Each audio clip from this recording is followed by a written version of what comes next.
Olá, boa tarde a você, conectado conosco aqui pelo Notícias Agrícolas. Está começando mais um boletim de mercado, olhando para os acontecimentos lá em Chicago.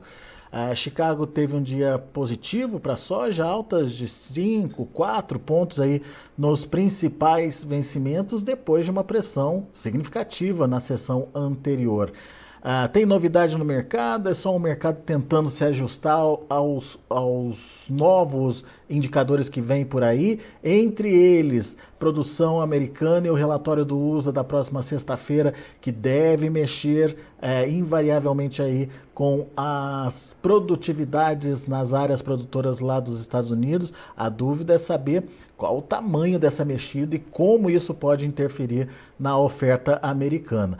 A gente vai conversar agora com o Camilo Motter, lá da Grano Oeste, direto lá de Cascavel, no Paraná, para entender com ele o que está acontecendo no mercado e o que a gente precisa ficar atento a partir de agora e principalmente diante dessa perspectiva aí de mudança na produção americana.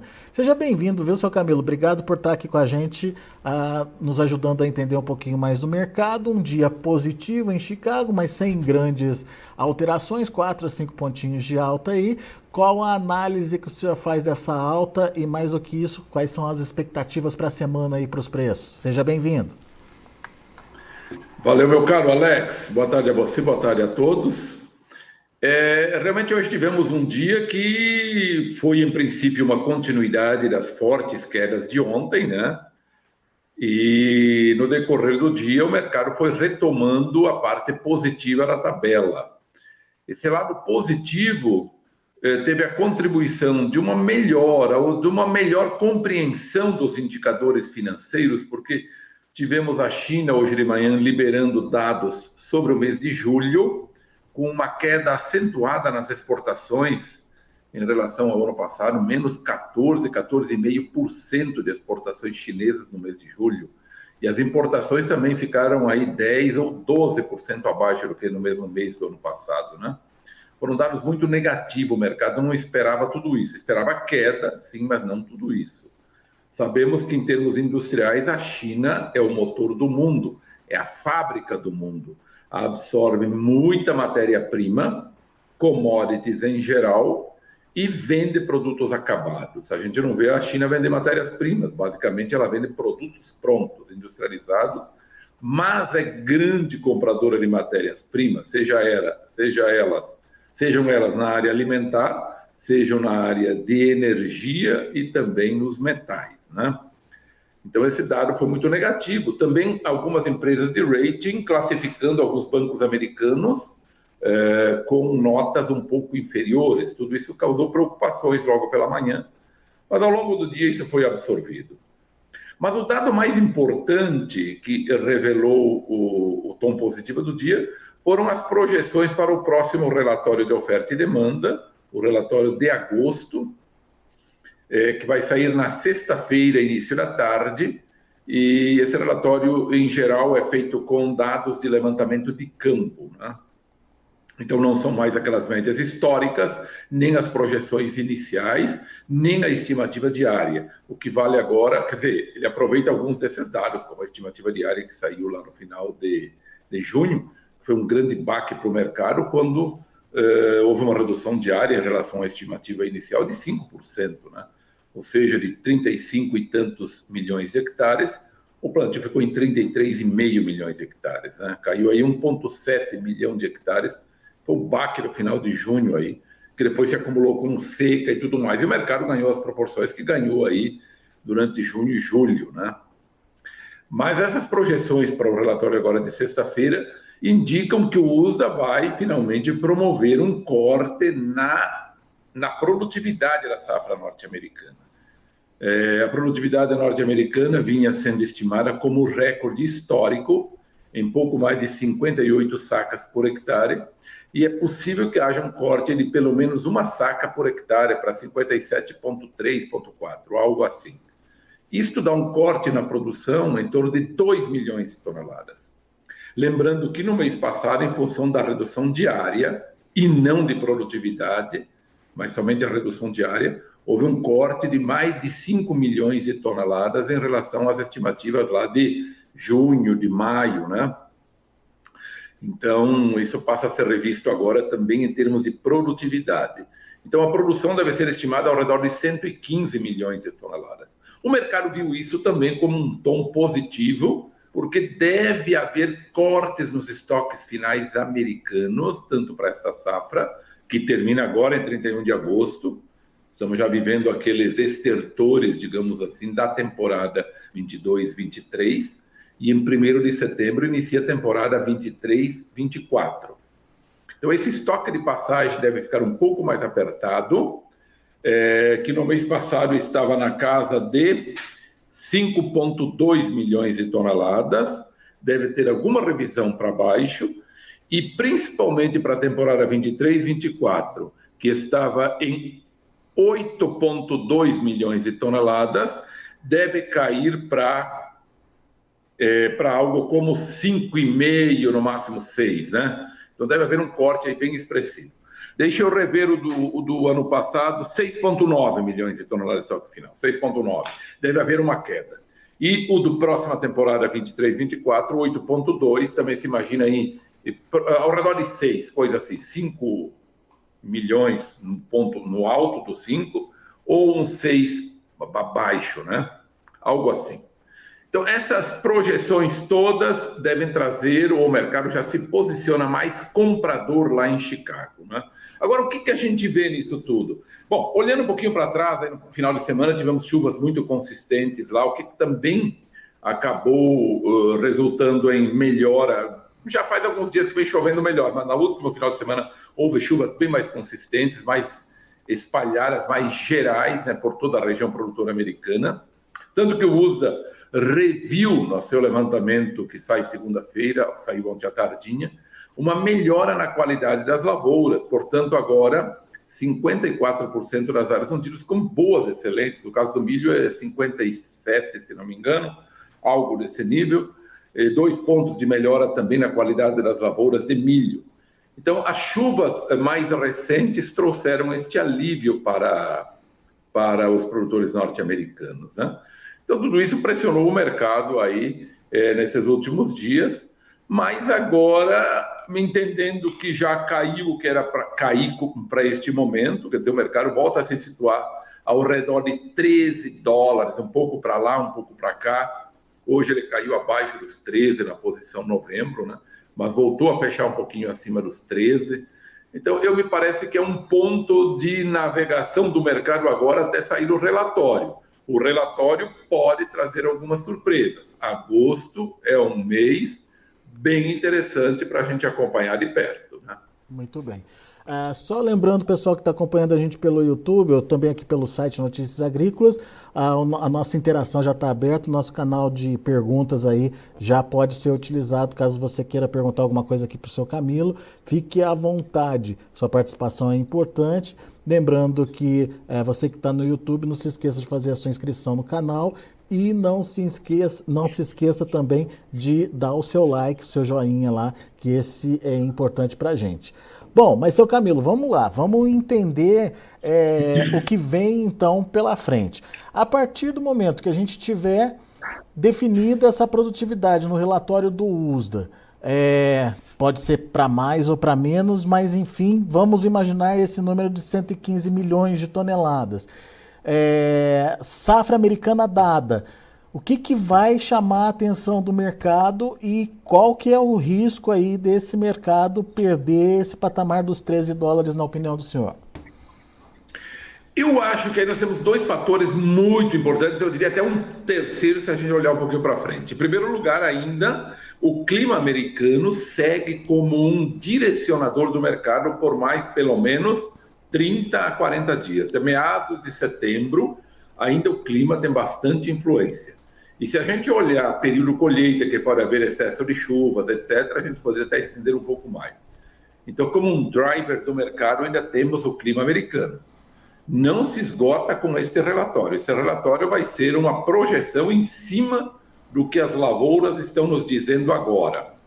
Houve um bom alinhamento das lavouras com as recentes chuvas e algumas regiões, inclusive da soja, a seca anterior, ela deve ajudar até na recomposição da produtividade a partir do momento em que ela não prejudicou, não abortou as flores e permitiu, depois com a chegada da chuva, a formação de vagens e grãos. Mas todo produtor brasileiro conhece que durante a fase de desenvolvimento da planta, nos primeiros estágios, algum período de estiagem não é negativo, até ele pode se converter em positivo. Mas, de maneira geral, nós estamos aí perdendo, talvez, em relação a uma média histórica, uns 5, 6 pontos na qualidade, porque algumas regiões foram realmente mais castigadas. Bom, como temos ainda um período pela frente, segue o clima como um driver importante, como um direcionador importante dos preços. Por mais ou menos 30 dias ainda, então, né? Oi? Por mais ou menos uns 30 dias, até meados de setembro lá, então, né? Tá. E a gente vai ter isso para a formação das lavouras, efetivamente, formação de grãos, enfim, para você determinar uma produtividade razoável. Mas a grande parte da lavoura está no campo, então vamos ter que monitorar também um eventual excesso de chuva, geadas antecipadas, um inverno antecipado, etc., no período de colheita. Perfeito. Mas isso já é um segundo ponto lá para frente. Eu diria pelo menos 30 dias ainda é para definição efetiva de produtividade, tá? Muito bem. Segundo ponto...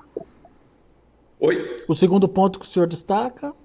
Segundo ponto, que a demanda global ela não está tão ativa e também está com poucos sobressaltos, né? A oferta brasileira continua predominando no mercado ainda e a demanda pelo produto norte-americano, embora ela tenha tido alguns pontos positivos nas últimas semanas, houve semanas aí com 2 milhões e meio de vendas para entrega nas próximas safras. A safra velha está praticamente encerrando, então quem está comprando agora raramente vai pedir um embarque agora, está comprando para a próxima safra. Embora tenha havido melhores volumes, ainda a demanda global está centrada no Brasil com preços melhores e na medida em que a demanda fica centrada no Brasil e não é uma demanda muito acirrada no contexto global, e isso faz com que os estoques americanos possam permanecer um pouco mais alto e isso mantendo uma certa pressão sobre os preços. Então, a demanda global ela está acomodada e muito mais centrada no Brasil e não no mercado norte-americano. E um terceiro ponto, eu diria, como é que estarão as chuvas, aí a gente já olhando 1 mês para 2 meses para frente. Como se comportarão as chuvas e o clima na América do Sul? Isso vai ser muito importante porque pode determinar um recuo dos produtores em função de clima aqui também, nessa altura, e eles terem uma postura mais defensiva quanto às vendas, né? Então, eu diria, nós estamos entre clima nos Estados Unidos em finalização de temporada, clima no Brasil em início de plantio, início de temporada, e essa demanda que ela não está assim tão acirrada, está bem confortável, ou bem acomodada, com uma oferta relativamente confortável no geral, tanto Estados Unidos quanto o Brasil, né? Pois é. Em se mantendo esse padrão de 115 milhões de toneladas previstas aí, ou projetadas aí, tá tudo bem? O mercado fica tranquilo, seu Camilo? Fica bem tranquilo, a depender ainda de vários outros fatores, porque, de qualquer maneira, nós temos que considerar que os Estados Unidos vão perder aí 7 a 8 milhões de toneladas em relação às iniciativas, às previsões iniciais, né? Então, está perdendo ele 6 a 8 milhões, vamos dizer assim. Porém, nós temos aí outros fatores que entram no jogo. Como vai se comportar a demanda? Com a China reduzindo exportações e importações de matérias-primas. Ponto número 1. Ponto número 2. Como vai se comportar os estoques americanos? Mesmo produzindo menos, os estoques vão ficar mais baixos, como deve vir agora, provavelmente no relatório de agosto, algum corte.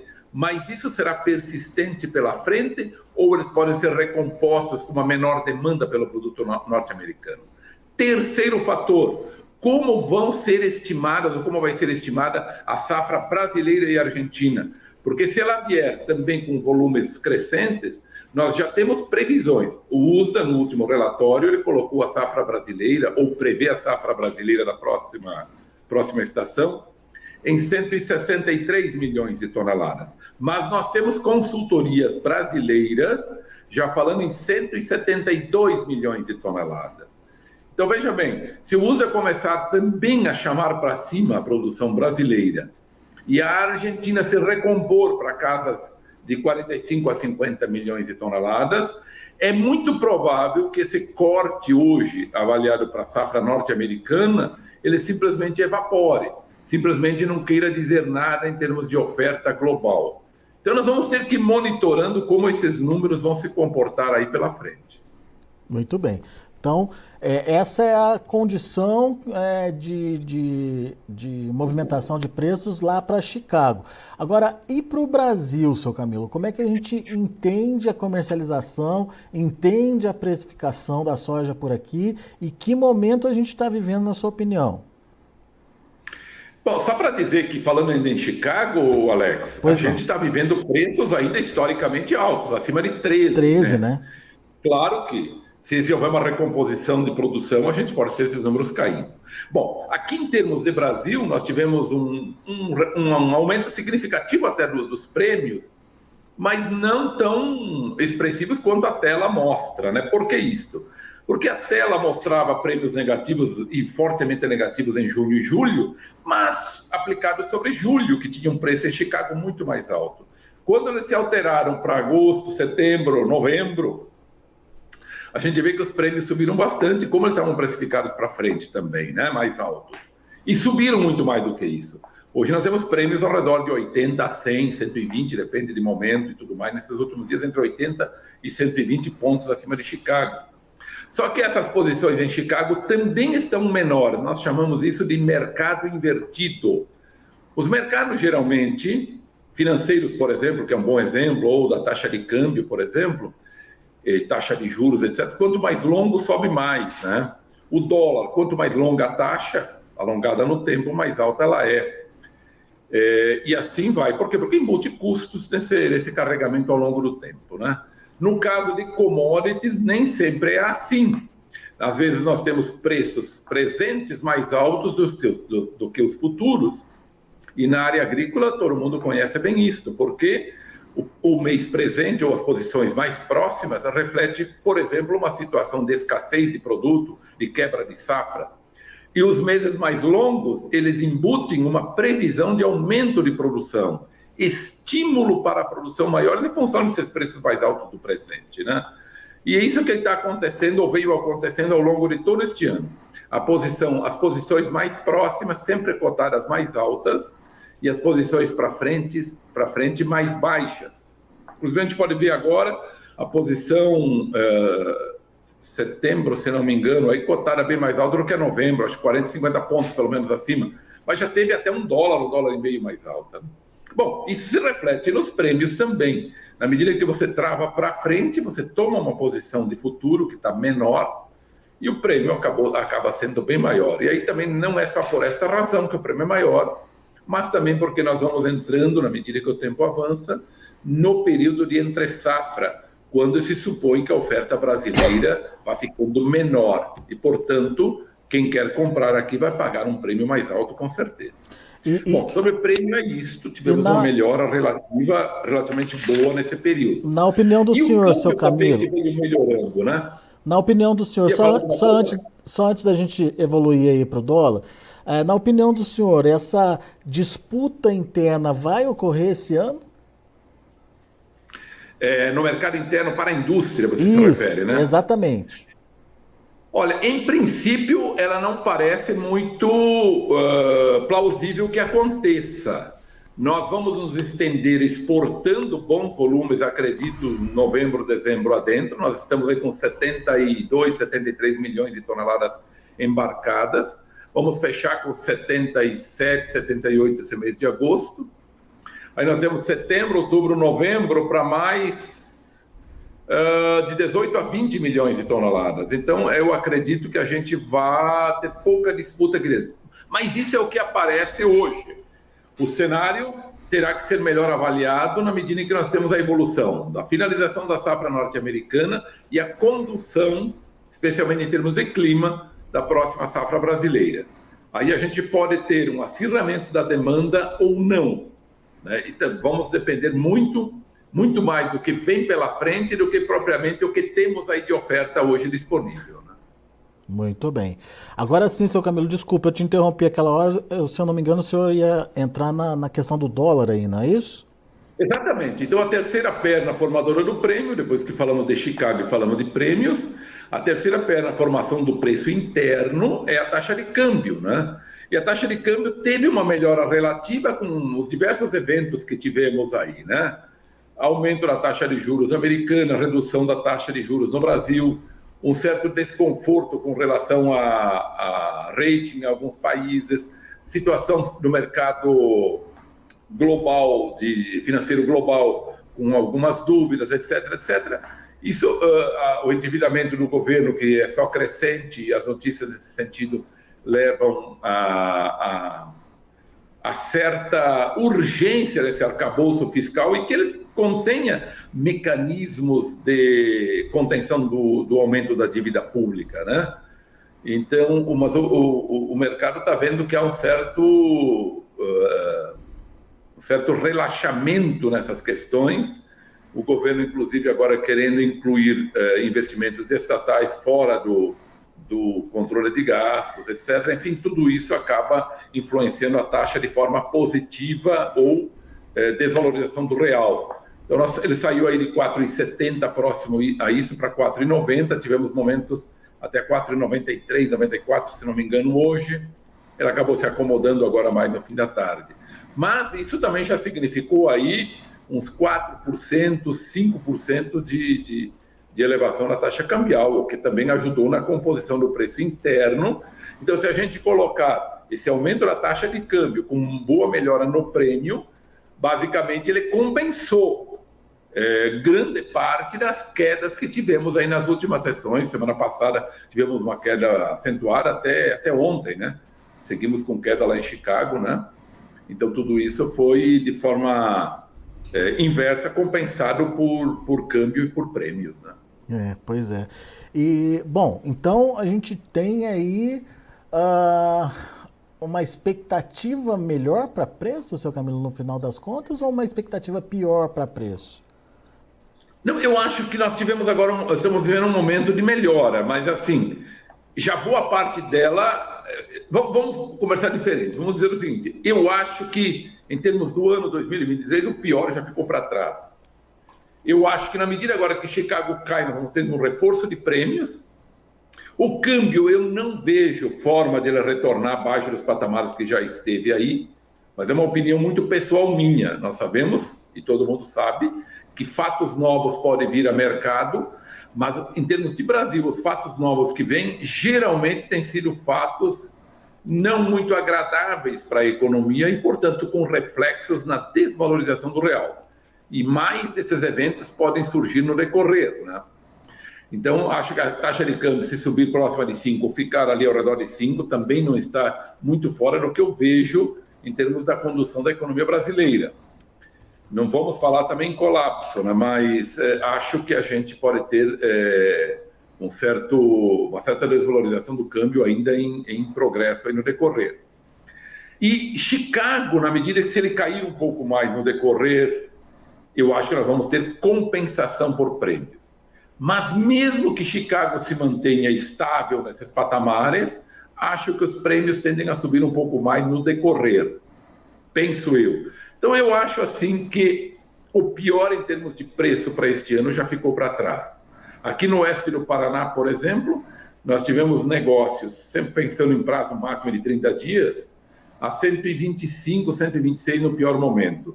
Hoje a gente fala em 136, 137 nos últimos dias. Já tivemos algo próximo a 140 até antes dessa última temporada de queda aí nos últimos 5, 6 sessões, né? Então já tivemos preços um pouco melhores também.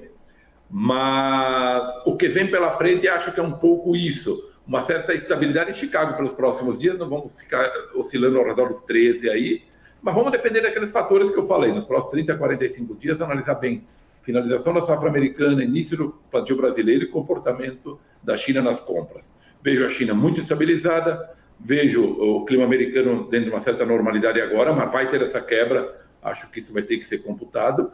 E no Brasil, muito em aberto a questão climática ainda, porque nem iniciamos o plantio, que deve se iniciar daqui 30, 35 dias, né? Muito bem.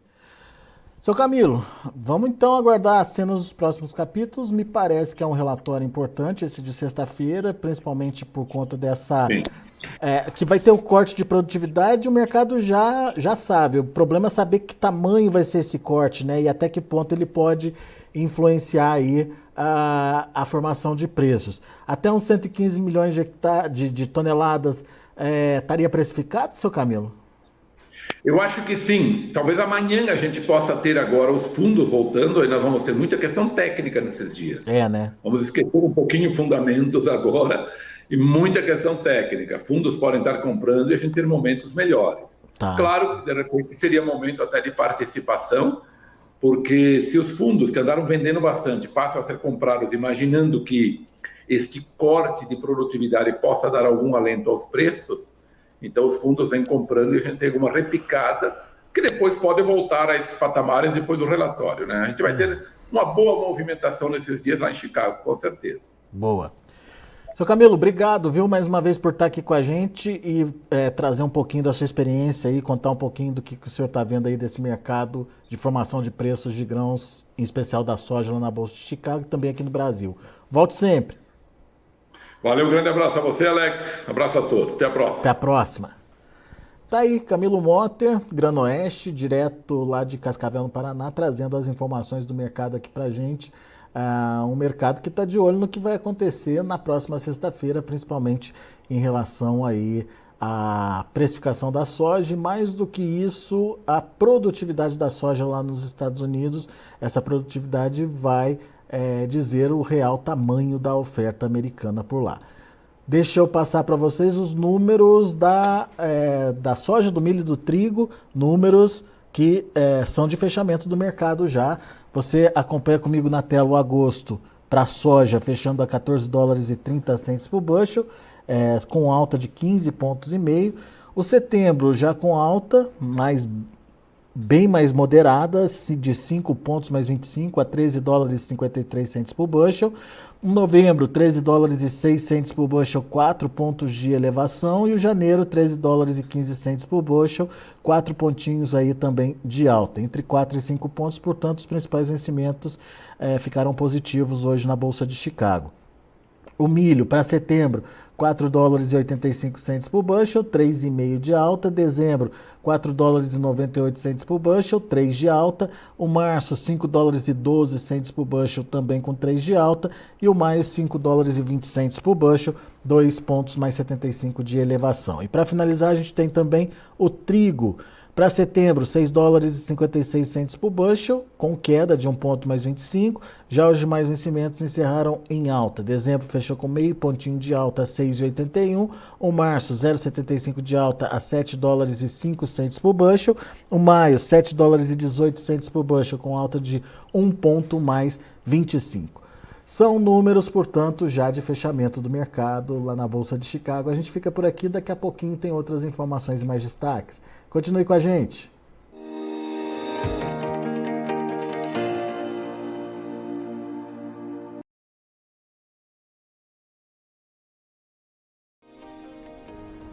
Se inscreva em nossas mídias sociais, no Facebook Notícias Agrícolas, no Instagram @Notícias Agrícolas e no nosso Twitter @Notiagre. E para não perder nenhum vídeo, não se esqueça de nos acompanhar no YouTube e na Twitch, Notícias Agrícolas Oficial.